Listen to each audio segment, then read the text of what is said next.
ਸੰਘੇੜਾ ਸਾਹਿਬ ਤੁਸੀਂ ਇੱਕ ਇੱਕ ਕਰਕੇ ਰਿਐਕਟ ਕਰ ਦਿਓ। ਦੇਖੋ ਇੱਕ ਤਾਂ ਗੱਲ ਹੈ ਕਿ ਵਾਕਈ ਕੋਈ ਈਗੋ ਵਾਲੀ ਗੱਲ ਤਾਂ ਨਹੀਂ ਹੋ ਗਈ ਕਿ ਈਗੋ ਵੱਡੀ ਹੋ ਗਈ, ਜਿਹੜੇ ਇਸ਼ੂਜ਼ ਨੇ ਜਾਂ ਫਿਰ ਸਟੇਟ ਦੇ ਜਿਹੜੇ ਮੁੱਦੇ ਨੇ ਉਹਨਾਂ ਤੋਂ ਵੀ ਇਸ ਕਰਕੇ ਸੰਘੇੜਾ ਸਾਹਿਬ। ਗੌਰਵ ਜੀ ਬਿਲਕੁਲ ਈਗੋ ਵਾਲੀ ਇਹਦੇ ਚ ਕੋਈ ਗੱਲ ਹੀ ਨਹੀਂ ਹੈਗੀ। ਇਹ ਇਲੀਗਲ ਗੱਲਾਂ ਕਰ ਰਹੇ ਨੇ ਗਵਰਨਰ ਸਾਹਿਬ। ਐਡਾ ਵੱਡਾ ਅਹੁਦਾ ਆ, ਸੰਵਿਧਾਨਕ ਅਹੁਦਾ ਆ, ਉਹਦੀ ਕੋਈ ਮਾਣ ਮਰਿਆਦਾ ਹੁੰਦੀ ਹੈ। ਇਹ ਖਡਿਆਲ ਸਾਹਿਬ ਤਾਂ ਇੱਥੇ ਲੈਕਚਰ ਕਰਨ ਲੱਗ ਜਾਂਦੇ ਆ ਕੇ। ਤੁਸੀਂ ਇਹੋ ਜਿਹੀ ਵਕਾਲਤ ਕਰਦੇ ਹੋ, ਕਹਿਣਾ ਨਹੀਂ ਚਾਹੁੰਦਾ। ਕਿੰਨੀਆਂ ਵੱਡੀਆਂ ਵੱਡੀਆਂ ਗੱਲਾਂ 10 ਸਵਾਲ 15 ਸਵਾਲ ਮੁੱਦੇ ਤੋਂ ਹਟ ਕੇ ਕਰਨ ਲੱਗ ਜਾਂਦੇ ਆ। ਮੈਂ ਲੱਦੜ ਸਾਹਿਬ ਨੂੰ ਸਵਾਲ ਕਰਦਾ, ਖਡਿਆਲ ਸਾਹਿਬ ਨੂੰ ਨਹੀਂ, ਕਿਉਂਕਿ ਉਹ ਤਾਂ ਆਪਣੇ ਚੈਂਬਰ 'ਚ ਬੈਠੇ ਆ। ਲੱਦੜ ਸਾਹਿਬ ਜਿਸ ਤਰ੍ਹਾਂ ਦੇ ਗਵਰਨਰ ਸਾਹਿਬ ਨੇ ਹੁਕਮ ਕਰਕੇ ਭੇਜ ਦਿੱਤੇ ਆ, ਬਿਨਾਂ ਮਿਸਲ ਦੇਖਣ ਤੋਂ ਇਹੋ ਜਿਹੇ ਹੁਕਮ ਕੱਢੇ ਜਾ ਸਕਦੇ ਆ। ਗਵਰਨਰ ਸਾਹਿਬ ਮਿਸਲ ਮੰਗਾਉਂਦੇ, ਉਹ ਰਿਕਾਰਡ ਸਾਰਾ ਮੰਗਾਉਂਦੇ ਕਿ ਮੈਂ ਦੇਖਣਾ ਚਾਹੁੰਦਾ ਨਿਯੁਕਤੀ ਕਿੱਦਾਂ ਹੋਈ ਹੈ, ਫਿਰ ਉਹਦੇ ਵਿੱਚ ਕੁਝ ਲਿਖ ਕੇ ਭੇਜਦੇ ਤਾਂ ਗੱਲ ਹੋਰ ਹੁੰਦੀ। ਗਵਰਨਰ ਸਾਹਿਬ ਨੇ ਤਾਂ ਜਿਹੜੀ ਦਿੱਲੀ 'ਚ ਡਰਾਫਟ ਹੋਈ ਆ ਚਿੱਠੀ, ਉਹਦੇ ਤੇ ਸਾਈਨ ਕਰਕੇ ਭੇਜਤੇ। ਉਦੋਂ ਸਾਨੂੰ ਕੋਸਣ ਲੱਗ ਗਏ ਆ ਸ਼੍ਰੋਮਣੀ ਅਕਾਲੀ ਦਲ ਵਾਲੇ ਤੇ ਕਾਂਗਰਸ ਵਾਲੇ, ਬਜਾਏ ਗਵਰਨਰ ਸਾਹਿਬ ਦੀ ਜਿਹੜੀ ਆ ਗੈਰ ਕਾਨੂੰਨੀ ਕਾਰਵਾਈ, ਉਦੋਂ ਨਹੀਂ ਸਾਇੰਟਿਸਟ ਨਹੀਂ, ਉਹ ਤਾਂ ਕਹਿੰਦੇ ਤੁਸੀਂ ਵਿਕਟਿਮ ਕਾਰਡ ਖੇਡ ਰਹੇ ਹੋ। ਵਿਕਟਿਮ ਕਾਰਡ ਅਕਾਲੀ ਦਲ ਕਹਿੰਦਾ ਤੁਸੀਂ ਵਿਕਟਿਮ ਕਾਰਡ ਖੇਡ ਰਹੇ ਹੋ। ਸਾਨੂੰ ਕਿਉਂ ਵਿਕਟਿਮ ਕੀ ਸ਼ਰੇਆਮ ਵਿਕਟਿਮਾਈਜੇਸ਼ਨ ਹੋ ਰਹੀ ਆ। ਅਸੀਂ ਕੋਈ ਲੱਤਾਂ 'ਚ ਪੂਛ ਲੈਣ ਵਾਲੇ ਬੰਦੇ ਨਹੀਂ ਹੈ ਕਿ ਕੇਂਦਰ ਸਰਕਾਰ ਸਾਡੇ ਤੇ ਤਸ਼ੱਦਦ ਕਰੇ, ਸਾਡੇ ਮੰਤਰੀਆਂ ਨੂੰ ਹਰਾਸ ਕਰੇ, ਸਾਡੇ ਵਲੰਟੀਅਰਸ ਨੂੰ ਹਰਾਸ ਕਰੇ ਤਾਂ ਅਸੀਂ ਲੱਤਾਂ 'ਚ ਪੂਛ ਲੈ ਲਈਏ। ਖਡਿਆਲ ਸਾਹਿਬ ਤੁਹਾਡੇ ਵਾਂਗੂ ਨਹੀਂ ਹੈਗੇ ਅਸੀਂ। ਤੁਹਾਡੇ 90 ਲੀਡਰ ਲੈ ਗਏ ਬੀਜੇਪੀ ਵਾਲੇ। ਤੁਸੀਂ ਆਪਰੇਸ਼ਨ ਲੋਟਸ ਦੇ ਵਿੱਚ ਵੀ ਖੁੱਡਾਂ 'ਚ ਵੜ ਗਏ। ਹਰ ਜਗ੍ਹਾ ਤੇ ਬੀਜੇਪੀ ਦੀ ਸਪੋਰਟ ਕਰਦੇ। ਵਿੱਚ ਨਾ ਬੋਲੋ ਮੇਰੇ, ਵਿੱਚ ਨਾ ਬੋਲੋ।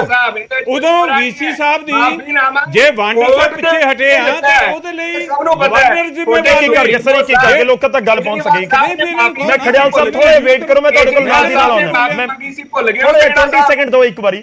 ਖਡਿਆਲ ਸਾਹਿਬ ਬਿਲਕੁਲ ਮੈਂ ਉਹੀ ਕਹਿ ਰਿਹਾ ਕਿ ਪਰਸਨਲ ਨਾ ਹੋਵੋ, ਪਰਸਨਲ ਨਾ ਹੋਵੋ, ਪਾਰਟੀ ਦੀ ਗੱਲ ਹੁੰਦੀ ਹੈ ਇੱਥੇ, ਕਿਸੇ ਦੀ ਪਰਸਨਲ ਗੱਲ ਨਹੀਂ। ਮੈਂ ਤੁਹਾਡੇ ਕੋਲ ਆ ਰਿਹਾ 10 ਸੈਕਿੰਡ ਦੋ ਇੱਕ ਵਾਰੀ ਸੰਘੇੜਾ ਸਾਹਿਬ ਨੂੰ ਕੰਪਲੀਟ ਕਰ ਲੈਣ ਦਿਓ, ਨਾਲ ਦੀ ਨਾਲ ਰਿਐਕਟ ਕਰੇ। ਰੁਪਈਆ ਰਿਸ਼ਵਤ ਦਿੰਦੇ ਹੋਏ ਲੋਕ ਰਿਸ਼ਵਤ ਲੈਂਦੇ ਹੋਏ ਫੜੇ ਜਾਂਦੇ ਸੀਗੇ। 50 ਲੱਖ ਰੁਪਈਆ ਰਿਸ਼ਵਤ ਦਿੰਦੇ ਹੋਏ ਇਹ ਟ੍ਰੈਪ 'ਚ ਆ ਗਏ ਮੰਤਰੀ, ਸਾਬਕਾ ਮੰਤਰੀ ਕਾਂਗਰਸ ਪਾਰਟੀ ਦੇ। ਉਹ ਗਏ ਭਾਜਪਾ ਦੀ। ਹੋਰ ਪਾਸੇ ਨਾ ਹੋ ਜਾਈਏ, ਸੰਘੇੜਾ ਸਾਹਿਬ ਰਿਐਕਸ਼ਨ ਲੈ ਲਈਏ ਇੱਕ ਵਾਰੀ। ठीक है खड़ियाल जी, खड़ियाल थोड़े कपिल मिश्रा, सत्येंद्र जैन, मनीष सिसोदिया, विजय सिंगला, मैं किन्ने लीडर्स करावा ਝੂਠਿਆ ਦੋਸ਼। 1 ਰੁਪਏ ਦੀ ਦਿਖਾਓ ਇੱਥੇ 50 ਲੱਖ ਰੁਪਏ ਨੇ। 50 ਲੱਖ ਇੰਡੀਅਨ ਰੁਪੀਸ FIRs हो रही है, एक्साइज पॉलिसी थोड़ी क्वेश्चन हो रही है। करप्शन का मुद्दा नहीं है संघड़ा साहब, जो जवाब ना होवे डाइवर्ट करने की कोशिश करते हैं, पर्सनल गल्लां करने की कोशिश करते हैं। आम आदमी पार्टी की आदत है क्योंकि सवालों के जवाब नहीं होंदे। मैं दसदा इन्हां नूं वेस्ट बंगाल दा प्रेसिडेंट चक लो, ऑनरेबल सुप्रीम कोर्ट 1/3 ਮੈਨੂੰ ਤਿੰਨਾਂ ਜੋਗਾ ਟਾਈਮ ਚਾਹੀਦਾ। ਮੇਰੇ ਸਾਰੇ ਮੇਰੇ ਤਾਂ ਹੀ ਕੀ ਕਰਕੇ ਸਭ ਦੇ ਜਵਾਬ ਲੈ ਰਹੇ ਆ। ਛੋਟਾ ਛੋਟਾ ਜਵਾਬ ਰੱਖੋ ਤਾਂ ਕਿ ਗੱਲ ਹੋ ਸਕੇ। ਇਨਫੈਕਟ ਲੱਦੜ ਸਾਹਿਬ ਬਹੁਤ ਦੇਰ ਦੇ ਇੰਤਜ਼ਾਰ ਕਰ ਰਹੇ हैं। खड़ियाल जी कंप्लीट कर लो तुसी प्लीज, ਆਪਾਂ ਇਸ਼ੂ ਦੇ ਉੱਪਰ ਰਹੀਏ, ਡੀਰੇਲ ਨਾ ਹੋ ਜੇ ਮਸਲਾ।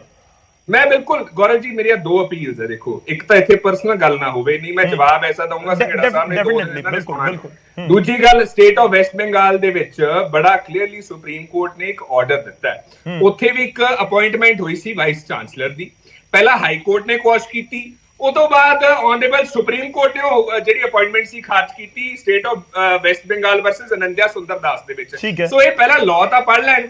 ਇਹਨਾਂ ਨੂੰ ਕੀ ਪ੍ਰੋਬਲਮ ਹੈ UGC ਨਾਰਮਸ ਫੋਲੋ ਕਰਨ ਦੇ ਵਿੱਚ? ਜਾਂ ਤਾਂ ਹੋਵੇ ਨਾ ਵੀ ਲਾਅ ਹੋਵੇ ਨਾ ਪ੍ਰੋਵੀਜ਼ਨ ਹੋਵੇ ਨਾ, ਉੱਤੇ ਪ੍ਰੋਵੀਜ਼ਨ ਕਹਿੰਦੇ ਅਸੀਂ ਫੋਲੋ ਕੀਤੇ ਨੇ, ਕਹਿੰਦੇ ਅਸੀਂ ਫੋਲੋ ਕੀਤੇ ਨੇ। ਦੱਸੋ ਕਿਹੜਾ ਫੋਲੋ ਨਹੀਂ ਹੋਇਆ? मैं दसदा, प्रेसिडेंट कह रहे, ऑनरेबल सुप्रीम कोर्ट कह रहे भी UGC नॉर्म्स कॉन्ट्राडिक्ट नहीं हो सकते। सुप्रीम कोर्ट कह रहे जे सेंट्रल ते स्टेट लेजिस्लेचर दे विच फर्क होवे तां सेंट्रल लेजिस्लेशन प्रिवेल करूगी। ये कह रहे गवर्नर साहब बीजेपी दे ने, ओने ओ कॉन्स्टिट्यूशनल पोस्ट ते ने। ओ बीजेपी ते गवर्नर साहब ਨੂੰ ਅੱਡ-ਅੱਡ ਕਰਕੇ ਦੇਖੋ। ਇਹ ਆਮ ਆਦਮੀ ਪਾਰਟੀ ਦੀ ਜਿਹੜੀ ਮੈਂਟੈਲਿਟੀ ਹੈ ਨਾ, ਇਹਨਾਂ ਨੂੰ ਲੱਗਦਾ ਸਾਰੇ ਉਸ ਹਿਸਾਬ ਨਾਲ ਚੱਲਦੇ ਆ। ਚਲੋ ਮੈਨੂੰ ਜਵਾਬ ਲੈਣਾ। ਉਹ ਸੀਐਮ ਨਾਲ ਵੀ ਹੈ ਸਰ, ਸੀਐਮ ਵੀ ਇੱਕ ਸੰਵਿਧਾਨਿਕ ਅਹੁਦੇ ਦੇ ਉੱਤੇ ਨੇ, ਉਹ ਕਿਸੇ ਪਾਰਟੀ ਦੇ ਨਹੀਂ ਹੈਗੇ। ਖੈਰ ਇੱਕ ਵੱਖਰਾ ਤਰੀਕਾ ਦੇਖਣ ਦਾ ਜ਼ਰੂਰ ਸਕਦਾ ਹੈ। ਸੰਘੇੜਾ ਸਾਹਿਬ ਥੋੜਾ ਇੰਤਜ਼ਾਰ ਕਰਿਓ, ਪਹਿਲਾਂ ਮੈਂ ਲੱਦੜ ਜੀ ਤੋਂ ਜਵਾਬ ਲੈਣਾ ਜਿਹੜਾ ਤੁਸੀਂ ਸਵਾਲ ਵੀ ਪੁੱਛ ਰਹੇ ਸੀ। ਸਰ ਹੋਪਫੁਲੀ ਤੁਹਾਡੇ ਤੱਕ ਗੱਲ ਪਹੁੰਚੀ ਹੋਏਗੀ, ਤੁਸੀਂ ਰਿਐਕਟ ਕਰ ਸਕਦੇ ਹੋ।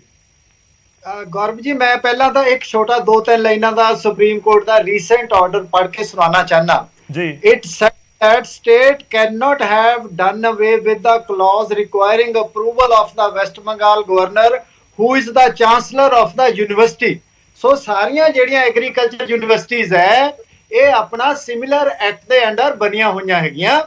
ਪੰਜਾਬ ਦੇ ਵਿੱਚ ਜਿਹੜਾ ਆਪਣਾ ਸਮਾਨਯੋਗ ਸੰਘੇੜਾ ਜੀ ਗੱਲਾਂ ਕਰਦੇ ਹੈਗੇ ਆ, ਇਹ ਬਿਲਕੁਲ ਮੈਂ ਖੜਿਆਲ ਜੀ ਨਾਲ ਸਹਿਮਤ ਹਾਂ ਕਿ ਇਹ ਇੱਕ ਆਪਣਾ ਹਾਈਪ ਕ੍ਰੀਏਟ ਕਰਨਾ ਚਾਹੁੰਦੇ ਆ ਮੀਡੀਆ ਦੀ। ਔਰ ਉਹ ਆਪਣਾ ਦੇਖੋ, ਕਦੇ ਤਾਂ 100 ਬੰਦਾ ਲੈ ਕੇ ਜਾਂਦੇ ਹੈਗੇ ਗੁਜਰਾਤ ਦੇ ਵਿੱਚ, ਦਿੱਲੀ ਦੇ ਵਿੱਚ ਪੰਜਾਬ ਪੁਲਿਸ ਦਾ, ਕਦੇ ਆਪਣੇ ਪੰਜਾਬ ਪੁਲਿਸ ਦਿੱਲੀ ਦੇ ਲੀਡਰਾਂ ਦੇ ਉੱਤੇ FIR ਕਰ ਦਿੰਦੀ ਆ ਬੱਗਾ ਦੇ ਲੋਕਾਂ ਦੇ ਉੱਤੇ। ਗੁਜਰਾਤ ਜਾ ਕੇ ਕੇਜਰੀਵਾਲ ਜੀ ਕਹਿੰਦੇ ਮੈਨੂੰ ਸਿਕਿਉਰਿਟੀ ਦੀ ਲੋੜ ਨਹੀਂ ਹੈ, ਮੈਨੂੰ ਖੁੱਲੇ ਛੱਡ ਦਿਓ। ਤੇ ਆਪਣਾ ਮਤਲਬ ਕਰਨੀ ਤੇ ਕਥਨੀ ਦੇ ਵਿੱਚ ਜ਼ਮੀਨ ਅਸਮਾਨ ਦਾ ਫਰਕ ਹੈ ਇਹਨਾਂ ਲੋਕਾਂ ਦਾ। ਲਾਅ ਇਜ਼ ਵੈਰੀ ਕਲੀਅਰ ਕਿ ਜਦੋਂ ਸਟੇਟ ਦਾ ਗਵਰਨਰ ਹੈ, ਫਿਰ ਉਹ ਕਾਹਦੇ ਵਾਸਤੇ ਆਪਾਂ ਚਿੱਟਾ ਹਾਥੀ ਪਾਲਿਆ ਹੋਇਆ? He has to approve the appointment of the vice chancellor. ਜਿਹੜਾ ਵਾਈਸ ਚਾਂਸਲਰ ਹੈ, ਫਿਰ ਉਹ ਚਾਂਸਲਰ ਕਿਆ ਹੈਗਾ ਜੇ ਅਸੀਂ ਉਹ ਤੋਂ ਅਪਰੂਵਲ ਵੀ ਨਹੀਂ ਲੈਣੀ? ਜਿੰਨੀਆਂ ਅਪਾਇੰਟਮੈਂਟ ਹੈ, ਪੰਜਾਬ ਯੂਨੀਵਰਸਿਟੀ ਦੀ ਅਪਾਇੰਟਮੈਂਟ ਲੈ ਲਓ, president vice president of India who is the chancellor, ਉਹ ਅਪਾਇੰਟ ਕਰਦਾ ਹੈਗਾ, ਗਵਰਨਰ ਅਪਾਇੰਟ ਕਰਦਾ ਹੈਗਾ। ਜਿੰਨੀਆਂ ਸਾਡੀਆਂ ਪੰਜਾਬੀ ਯੂਨੀਵਰਸਿਟੀ ਹੈ, ਗੁਰੂ ਨਾਨਕ ਦੇਵ ਯੂਨੀਵਰਸਿਟੀ ਆ, ਸਾਰੀਆਂ ਯੂਨੀਵਰਸਿਟੀਆਂ ਦਾ ਉਹ ਅਪਰੂਵਲ ਕਰਦਾ ਹੈਗਾ। ਤੇ ਆਪਾਂ ਜਿਹੜਾ ਆਪਣਾ ਜੇ ਸਾਡੇ ਕੋਲ 92 MLA ਆ ਲੋਕ ਹੈ, ਤਾਂ ਜਿਹੜੀਆਂ ਪੈਨਸ਼ਨਸ ਹੈ, ਜਿਹੜੇ ਸੰਵਿਧਾਨਿਕ ਅਧਿਕਾਰ ਹੈ, ਉਹ ਥੋੜੀ ਚਲੇ ਗਏ ਆ। ਨਹੀਂ, ਮੈਂ ਇੱਕ ਛੋਟਾ ਜਿਹਾ ਸਵਾਲ ਜਾਣਨਾ ਚਾਹੁੰਦਾ ਕਿ ਤੁਹਾਨੂੰ ਕੀ ਲੱਗਦਾ ਫਿਰ ਆਖਿਰ ਕਿਉਂ? ਕਿਉਂਕਿ ਸਰਕਾਰ ਦੇ ਕੋਲ IAS ਆਫੀਸਰਸ ਦੀ, ਉਹਨਾਂ ਦੇ ਕੋਲ ਜਿਹੜੇ ਹੋਰ ਆਫੀਸਰਸ ਨੇ, ਕਾਨੂੰਨ ਦੇ ਮਾਹਰ ਨੇ, AG ਸਾਹਿਬ ਤੋਂ ਲੈ ਕੇ ਉਹਨਾਂ ਦੀ ਪੂਰੀ ਟੀਮ, ਉਹਨਾਂ ਦੇ ਕੋਲ ਟੀਮ ਹੈ। ਕਿਉਂ ਜਾਣਬੁੱਝ ਕੇ ਅਜਿਹਾ ਕਿਉਂ ਕਰਨਗੇ ਕਿ ਕੰਟਰੋਵਰਸੀ ਕ੍ਰੀਏਟ ਹੋਵੇ ਤੇ ਉਸ ਤੋਂ ਬਾਅਦ ਨਿਯੁਕਤੀ ਦੇ ਉੱਤੇ ਸਵਾਲ ਖੜਾ ਹੋ ਜਾਵੇ? ਜਿਹੜੇ ਐਡਵੋਕੇਟ ਜਨਰਲ ਹੈਗੇ ਆ, ਉਹਨਾਂ ਨੂੰ ਰੋਜ਼ ਹੀ ਬਦਲੀ ਜਾਂਦੇ ਆ। ਜਿਹੜੇ DCP ਆ, ਉਹਨਾਂ ਨੂੰ ਰੋਜ਼ ਬਦਲੀ ਜਾਂਦੇ ਆ। ਚੀਫ ਸੈਕਟਰੀ ਨੂੰ ਰੋਜ਼ ਬਦਲੀ ਜਾਂਦੇ ਆ। ਇਹਨਾਂ ਨੂੰ ਤਾਂ ਉਹ ਬੰਦਾ ਮਾਫਕ ਹੈ ਜਿਹੜਾ ਉਹ ਕੰਮ ਕਰੀ ਜਾਵੇ ਜੋ ਇਹ ਚਾਹੁੰਦੇ ਆ, ਔਰ ਕੰਮ ਕਰਨਾ ਆਉਂਦਾ ਨਹੀਂ ਹੈਗਾ। ਬੇਸਿਕ ਗੱਲ ਤਾਂ ਇਹ ਹੈਗੀ ਆ ਕਿ ਕੰਮ ਨਹੀਂ ਕਰਨਾ ਆਉਂਦਾ, ਨਾ ਕਰਨਾ ਚਾਹੁੰਦੇ ਆ। ਇਹ ਕਰਨਾ ਹੈ। 1 ਮਿੰਟ ਲਵਾਂਗਾ ਮੈਂ, ਜ਼ਿਆਦਾ ਟਾਈਮ ਪਲੀਜ਼ ਕੰਪਲੀਟ ਕਰ ਲਓ। ਗੌਰਵ ਜੀ, ਮੈਂ ਦੱਸਣਾ ਚਾਹਨਾ, PAU ਹੁਣ ਗੱਲ ਚੱਲ ਰਹੀ ਹੈ PAU ਦੇ ਬਾਰੇ, ਤਾਂ PAU ਇੱਕੋ ਇੱਕ ਸੰਸਥਾ ਆ, ਉਹਦੇ ਵਿੱਚੋਂ ਗੜਵਾਸੂ ਨਿਕਲੀ ਹੈ, ਜਿਹਦੇ ਵਿੱਚ ਸ਼ਡਿਊਲਡ ਕਾਸਟਾਂ ਲਈ ਟੀਚਰ ਦੀ ਅਪਾਇੰਟਮੈਂਟ ਦੇ ਜ਼ੀਰੋ ਹੈ, ਜ਼ੀਰੋ ਰਿਜ਼ਰਵੇਸ਼ਨ ਹੈ। ਪੰਜਾਬ ਦੀ ਇਹ ਕੱਲੀ ਯੂਨੀਵਰਸਿਟੀ ਹੈ। ਬਹੁਤ ਸਾਰੀਆਂ ਸਰਕਾਰਾਂ ਆਈਆਂ ਗਈਆਂ, ਕਿਉਂਕਿ ਇਸ ਜਿਹੜਾ ਵੰਚਿਤ ਵਰਗ ਹੈ, ਵੀਕਰ ਸੈਕਸ਼ਨ ਹੈ, ਇਹਨਾਂ ਦੇ ਵਾਸਤੇ ਸਿਰਫ ਫੋਟੋ ਲਾ ਕੇ ਬਾਬਾ ਸਾਹਿਬ ਅੰਬੇਡਕਰ ਦੀ ਇਹਨਾਂ ਦਾ ਘਰ ਪੂਰਾ ਕੀਤਾ ਜਾਂਦਾ ਹੈ। ਠੀਕ ਹੈ, ਚਲੋ ਆਪਾਂ ਫਿਰ ਡੀਰੇਲ ਨਾ ਹੋ ਜਾਈਏ ਸਰ। ਮੈਂ ਤੁਹਾਡੇ ਕੋਲ ਵਾਪਸ ਆਉਣਾ, ਤੁਹਾਡੀ ਜਿਹੜੀ ਗੱਲ ਹੈ ਉਸ ਦੇ ਉੱਪਰ ਰਿਐਕਸ਼ਨ ਲਵਾਂਗਾ, ਪਰ ਪਹਿਲਾਂ ਕਲੇਰ ਸਾਹਿਬ, ਤੁਸੀਂ ਵਿਕਟਿਮ ਵਾਲੀ ਗੱਲ ਕਹਿ ਰਹੇ ਸੀ, ਕਹਿੰਦੇ ਵਿਕਟਿਮ ਹੈਗੇ ਆ, ਤੁਸੀਂ ਕਿਉਂ ਨਹੀਂ ਦੇਖ ਪਾ ਰਿਹਾ ਅਕਾਲੀ ਦਲ ਇਸ ਚੀਜ਼ ਨੂੰ? ਗੌਰਵ ਜੀ, ਪੰਜਾਬ ਦੇ ਵਿੱਚ ਕੋਈ ਪਹਿਲੀ ਵਾਰ ਨਹੀਂ ਹੋਇਆ ਕਿ ਕੇਂਦਰ ਦੇ ਉਲਟ ਸਰਕਾਰ ਹੋਵੇ। ਉਰੇ ਸਦਾ ਹੀ ਇਹ ਕੁਝ ਚੱਲਦਾ ਰਿਹਾ। ਸ਼੍ਰੋਮਣੀ ਅਕਾਲੀ ਦਲ ਦੀ ਉਰੇ ਸਰਕਾਰ ਹੁੰਦੀ ਸੀ, ਉੱਪਰ ਕੇਂਦਰ 'ਚ ਕਾਂਗਰਸ ਦੀ ਸਰਕਾਰ ਹੁੰਦੀ ਸੀ। ਸਰਕਾਰਾਂ ਕੇਂਦਰ ਸਰਕਾਰ ਨੇ ਤੋੜੀਆਂ ਵੀ ਨੇ। ਇੰਦਰਾ ਗਾਂਧੀ ਨੇ ਉਰੇ ਬਹੁਤ ਸਰਕਾਰਾਂ ਤੋੜੀਆਂ ਨੇ ਅਕਾਲੀ ਦਲ ਦੀਆਂ। ਐਮਰਜੈਂਸੀ ਵੀ ਲਾਈ ਹੈ ਦੇਸ਼ ਦੇ ਵਿੱਚ। ਸ਼੍ਰੋਮਣੀ ਅਕਾਲੀ ਦਲ ਨੇ ਉਹਦੀ ਵੀ ਲੜਾਈ ਲੜੀ ਹੈ। ਲੜਾਈਆਂ ਹੁੰਦੀਆਂ ਨੇ ਉਹ ਜਿਹੜੀਆਂ ਸਿਧਾਂਤਾਂ ਤੇ ਲੜੀਆਂ ਜਾਂਦੀਆਂ ਨੇ। ਇਹ ਜਿਹੜੀਆਂ ਲੜਾਈਆਂ ਪੰਜਾਬ ਦੇਖ ਰਿਹਾ, ਇਹ ਤਾਂ ਦਿੱਲੀ ਦਾ ਫੇਲ ਮਾਡਲ ਵਾਲੀ ਦੇਖ ਰਿਹਾ ਕਿ ਗਵਰਨਰ ਸਾਹਿਬ ਦੇ ਨਾਲ ਇਹ ਛੋਟੀਆਂ ਗੱਲਾਂ ਤੇ ਜਿਹੜਾ ਰਿਫਟ ਕ੍ਰੀਏਟ ਕਰਨ ਦੀ ਕੋਸ਼ਿਸ਼ ਕੀਤੀ ਜਾ ਰਹੀ ਹੈ। ਇਹਦੇ 'ਚ ਨੁਕਸਾਨ ਕਿਹਦਾ ਹੋ ਰਿਹਾ? ਨੁਕਸਾਨ ਹੋ ਰਿਹਾ ਪੰਜਾਬੀਆਂ ਦਾ। ਬੇਇੱਜ਼ਤ ਕੌਣ ਹੋ ਰਿਹਾ? ਬੇਇੱਜ਼ਤ ਹੋ ਰਹੀਆਂ ਨੇ ਪੰਜਾਬ ਦੀਆਂ ਸਤਿਕਾਰਤ ਸ਼ਖਸੀਅਤਾਂ, ਜਿੱਦਾਂ ਡਾਕਟਰ ਵੰਡਰ, ਫਿਰ ਡਾਕਟਰ ਇਹ ਜਿਹੜੇ ਗੋਸਲ ਸਾਹਿਬ ਨੇ, ਸਾਇੰਟਿਸਟ ਨੇ ਏਡੇ ਮਸ਼ਹੂਰ। ਸੋ ਇਹ ਜਿਹੜੀ ਸਿਆਸਤ ਛੋਟੇ ਲੈਵਲ ਦੀ ਕੀਤੀ ਜਾ ਰਹੀ ਹੈ, ਇਹਦੇ ਅਸੀਂ ਅਗੇਂਸਟ ਹਾਂ। ਆਮ ਆਦਮੀ ਪਾਰਟੀ ਚੋਣਾਂ ਨੂੰ ਦੇਖਦੇ ਹੋਏ ਜਿਹੜੇ ਡਰਾਮੇ ਨੇ ਸਦਾ ਹੀ ਕਰਦੇ ਆਏ ਨੇ, ਦਿੱਲੀ 'ਚ ਵੀ ਕਰਦੇ ਨੇ, ਔਰ ਹੁਣ ਪੰਜਾਬ ਨੂੰ ਇਹਨਾਂ ਨੇ ਉਸੇ ਚੀਜ਼ ਦਾ ਰੱਸਾ ਖੁਸ਼ੀ ਦਾ ਪਲੇਟਫਾਰਮ ਬਣਾ ਲਿਆ। ਸੋ ਸਾਡੀ ਇਹ ਬੇਨਤੀ ਹੈ ਕਿ ਜਦੋਂ ਵੱਡੇ ਇਸ਼ੂਜ਼ ਆਉਂਦੇ ਨੇ ਉੱਥੇ ਚੁੱਪ ਹੋ ਜਾਂਦੇ ਨੇ, ਜਦੋਂ ਕੇਂਦਰ ਪੰਜਾਬ ਦੇ ਵਿੱਚ ਅੱਧਾ ਆ ਕੇ ਵੜ ਜਾਂਦਾ ਹੈ ਉੱਥੇ ਚੁੱਪ ਹੋ ਜਾਂਦੇ ਨੇ। ਸਿਰਫ ਜਿਹੜੇ ਇਹ ਰਾਜਨੀਤਿਕ ਇਸ਼ੂ ਨੇ ਇਹਨਾਂ ਨੂੰ ਇਹ ਪੂਰਾ ਬਣਾਉਂਦੇ ਨੇ। ਨਹੀਂ, ਅੱਜ ਹੁਣ ਇੱਕ ਸਵਾਲ ਦਾ ਜਵਾਬ ਦੇ ਦੇਣ ਕਿ ਜਦੋਂ ਚਾਂਸਲਰ ਨੇ ਗਵਰਨਰ ਸਾਹਿਬ ਕੋਲੇ ਪੈਨਲ ਭੇਜਣ ਦੇ ਵਿੱਚ ਆਮ ਆਦਮੀ ਪਾਰਟੀ ਨੂੰ ਕੀ ਅਰਜ਼ ਹੈ ਜੋ ਰੂਲਸ ਪ੍ਰੋਵਾਈਡ ਕਰਦੇ ਨੇ? ਡਾਕਟਰ ਵੌਂਡਰ ਦੀ ਨਿਯੁਕਤੀ 'ਚ ਵੀ ਪੈਨਲ ਨਹੀਂ ਭੇਜਿਆ ਗਿਆ, ਅੱਜ ਗੋਸਲ ਸਾਹਿਬ ਦੀ ਨਿਯੁਕਤੀ ਦੇ ਵਿੱਚ ਪੈਨਲ ਨਹੀਂ ਭੇਜਿਆ ਗਿਆ। ਸੋ ਕਿਹੜੀ ਚੀਜ਼ ਹੈ ਜਿਹੜੀ ਇਹਨਾਂ ਨੂੰ ਰੋਕਦੀ ਹੈ ਇਹ ਕੰਮ ਕਰਨ ਤੋਂ? ਕਿਉਂਕਿ ਜਾਂ ਤਾਂ ਇਹ ਕੁਝ ਗਲਤ ਕਰਦੇ ਨੇ ਜਾਂ ਫਿਰ ਗਵਰਨਰ ਸਾਹਿਬ ਨੂੰ ਸੁਪਰਸੀਡ ਕਰਨਾ ਚਾਹੁੰਦੇ ਨੇ। ਇਹ ਬਿਹਤਰ ਦੱਸ ਸਕਦੇ ਨੇ। ਤੁਸੀਂ ਦੇਖੋ, ਇਸ ਤੋਂ ਪਹਿਲਾਂ ਮੈਂ ਛੋਟੀ ਜੀ ਗੱਲ ਕਰੂੰਗਾ। ਜਿਹੜਾ ਸੈਸ਼ਨ ਦਾ ਡਿਸਪਿਊਟ ਸੀ ਉਹ ਆਪਾਂ ਸਾਰਿਆਂ ਨੇ ਦੇਖਿਆ, ਬੇਵਜ੍ਹਾ ਖੜਾ ਕੀਤਾ। ਗਵਰਨਰ ਸਾਹਿਬ ਨੂੰ ਤੁਸੀਂ ਕੋਈ ਹੋਰ ਗੱਲ ਦੱਸ ਕੇ ਸੈਸ਼ਨ ਕਿਸੇ ਹੋਰ ਗੱਲ ਤੇ ਚਲਾਉਣਾ ਚਾਹੁੰਦੇ ਹੋ ਜਿਹਨੂੰ ਸੰਵਿਧਾਨ ਨਹੀਂ ਇਜਾਜ਼ਤ ਦਿੰਦਾ, ਕਿਉਂਕਿ ਮੈਜੋਰਿਟੀ ਪ੍ਰੂਵ ਕਰਨ ਨੂੰ ਗਵਰਨਰ ਸਾਹਿਬ ਨੇ ਕਹਿਣਾ ਸੀ, ਉਹਨਾਂ ਨੇ ਕਿਹਾ ਨਹੀਂ, ਇਹ ਇਕੱਲੇ ਤੁਰ ਪਏ ਮੈਜੋਰਿਟੀ ਪ੍ਰੂਵ ਕਰਨ। ਔਰ ਪੰਜਾਬ ਦਾ ਕਰੋੜਾਂ ਰੁਪਈਆ ਸਿਰਫ ਇਸ ਗੱਲ ਤੇ ਬਰਬਾਦ ਹੋਇਆ ਕਿ ਜੀ ਸਾਡੇ ਐਮਐਲਏ ਨੂੰ ਕੋਈ ਖਰੀਦ ਰਿਹਾ ਹੈ, ਜਦਕਿ ਹੋਰ ਇੰਪੋਰਟੈਂਟ ਇਸ਼ੂਜ਼ ਇਨਕਲੂਡਿੰਗ SYL ਇਹਨੇ ਛੂਏ ਤੱਕ ਨਹੀਂ। ਸੰਘੇੜਾ ਸਾਹਿਬ ਜਿਹੜੀ ਪੋਲਿਟਿਕਸ ਕਰਦੇ ਨੇ ਇਹਦੇ ਨਾਲ ਪੰਜਾਬ ਦਾ ਨੁਕਸਾਨ ਹੋ ਰਿਹਾ। ਸੰਘੇੜਾ ਸਾਹਿਬ ਸਿੱਧਾ ਜਿਹਾ ਸਵਾਲ ਹੈ ਜੋ ਤੁਹਾਡੇ ਵਿਰੋਧੀ ਇਸ ਸਮੇਂ ਬੈਠ ਕੇ ਪੁੱਛ ਰਹੇ ਨੇ, ਕਹਿੰਦੇ ਜੇ ਇੱਕ ਪ੍ਰੋਸੈਸ ਬਣਿਆ ਹੋਇਆ ਤਾਂ ਉਸ ਨੂੰ ਫੋਲੋ ਕਰਨ ਦੇ ਵਿੱਚ ਇਤਰਾਜ਼ ਕੀ ਹੈ? ਸਿੱਧੀ ਜੀ ਗੱਲ ਹੈ ਕਿ ਜੇ ਇੱਕ ਪੈਨਲ ਭੇਜ ਦਿੱਤਾ ਜਾਂਦਾ ਤਾਂ ਫਿਰ ਪ੍ਰੋਬਲਮ ਕੀ ਸੀ? ਮੈਂ ਗੌਰਵ ਜੀ ਇੱਕ ਗੱਲ ਕਹਿਣੀ ਚਾਹੁੰਦਾ, ਲੱਦੜ ਸਾਹਿਬ ਵੀ ਸਿਆਸਤ ਕਰਨ ਲੱਗ ਗਏ ਆ ਔਰ ਅਰਸ਼ਦੀਪ ਜੀ ਵੀ ਆਪਣਾ ਖੜਿਆਲ ਜੀ ਔਰ ਕਲੇਰ ਸਾਹਿਬ, ਹਾਂਜੀ ਕਲੇਰ ਸਾਹਿਬ ਵੀ ਸਿਆਸਤ ਕਰਨ ਲੱਗ ਗਏ ਆ। ਪਿਛਲੀਆਂ ਗੱਲਾਂ ਕਰਨ ਲੱਗ ਗਏ ਦੂਸਰੀਆਂ ਵੀ, ਜਿਨ੍ਹਾਂ ਦੇ ਅਸੀਂ ਜਵਾਬ ਪਹਿਲਾਂ ਦੇ ਚੁੱਕੇ ਹਾਂ, ਸਾਡੇ ਤੇ ਉਹ ਲੱਗਦੀਆਂ ਹੀ ਨਹੀਂ ਹੈ। ਮੈਂ ਕਲੀਅਰ ਕੱਟ ਦੱਸ ਚੁੱਕਾ ਹਾਂ, ਜੇ ਇਹ ਚ ਵਿਗਨ ਬੀਜੇਪੀ ਨੇ ਜਿਹੜੇ ਗਵਰਨਰ ਸਾਹਿਬ ਨਿਯੁਕਤ ਕੀਤੇ ਹੋਏ ਆ ਉਹ ਕਰ ਰਹੇ ਆ, ਪਹਿਲਾਂ ਵੀ ਵਿਗਨ ਉਹਨਾਂ ਨੇ ਪਾਇਆ।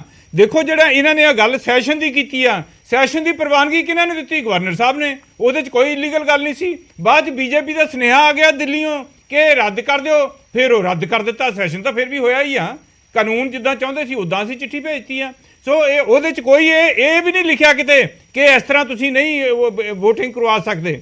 ਸੋ ਜਿਹੜੀ ਹੁਣ ਹੈ ਗੱਲ, ਮੈਂ ਬਾਰ-ਬਾਰ ਕਿਹਾ ਆ ਕਿ ਖੇਤੀਬਾੜੀ ਯੂਨੀਵਰਸਿਟੀ ਲੁਧਿਆਣਾ ਤੇ ਹਿਸਾਰ ਇਹਨਾਂ ਵਾਸਤੇ ਅਲੱਗ ਐਕਟ ਹੈ। ਉਸ ਐਕਟ ਦੇ ਹਿਸਾਬ ਨਾਲ ਮੈਨੇਜਮੈਂਟ ਜਿਹੜੀ ਆ ਬੋਰਡ ਆਫ ਮੈਨੇਜਮੈਂਟ ਹੈ ਉਹ ਨਿਯੁਕਤੀ ਕਰਦਾ ਆ।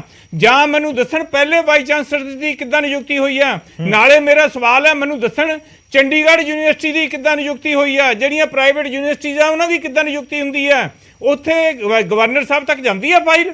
ਹਰ ਇੱਕ ਚੀਜ਼ ਜਿਹੜੀ ਕਾਨੂੰਨ ਦੇ ਅਨੁਸਾਰ ਹੁੰਦੀ ਹੈ। ਤੁਸੀਂ ਪ੍ਰਾਈਵੇਟ ਨੂੰ ਸਰਕਾਰੀ ਨਾਲ ਕੰਪੇਅਰ ਕਰ ਰਹੇ ਹੋ? ਸਰਕਾਰੀ ਨਾਲ ਨਹੀਂ ਕਰਦਾ ਗੁਰੂ ਜੀ, ਜੇ ਮੇਰੀ ਗੱਲ ਮੈਂ ਕਿਸੇ ਪ੍ਰਾਈਵੇਟ ਮੈਂ ਉਹਨੂੰ ਥੋੜਾ ਕਲੀਅਰ ਕਰ ਦਿੰਦਾ। ਹਾਂ ਬਿਲਕੁਲ ਕਲੀਅਰ ਕਰ ਦਿਓ ਥੋੜਾ ਜਿਹਾ। ਮੈਂ ਕਿ 3 ਫੈਕਟਰ ਹੋ ਗਿਆ। ਇੱਕ ਪ੍ਰਾਈਵੇਟ ਯੂਨੀਵਰਸਿਟੀ ਹੋ ਗਈ, ਇੱਕ ਯੂਨੀਵਰਸਿਟੀ ਜਿਹੜੀਆਂ ਯੂਨੀਵਰਸਿਟੀ ਗ੍ਰਾਂਟਸ ਕਮਿਸ਼ਨ ਦੇ ਐਕਟ ਦੇ ਨਾਲ ਨਿਯੁਕਤੀ ਹੁੰਦੀ ਆ, ਗਵਰਨਰ ਨੂੰ 3 ਬੰਦਿਆਂ ਦਾ ਪੈਨਲ ਭੇਜਣਾ ਆ।